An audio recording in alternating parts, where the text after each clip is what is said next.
Step-by-step guide to organize OneDrive files on Windows 11. Welcome! Learn to declutter and organize your OneDrive with these simple tips. Step 1. Add multiple OneDrive accounts. 1. Using built-in tool. Launch OneDrive app. Click OneDrive cloud icon in the notification area.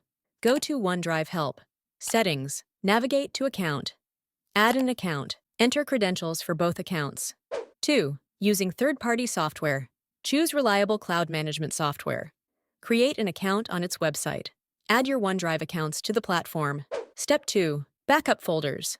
Go to OneDrive Settings, Backup tab. Select folders to backup. Enable automatic backup. Step 3. Use OneDrive Sync. Launch OneDrive app. Navigate to File section. Click Cloud icon in the taskbar. Go to Settings. Account, choose Folders. Select folders to sync. Keep your OneDrive organized and efficiently manage your files with these tips.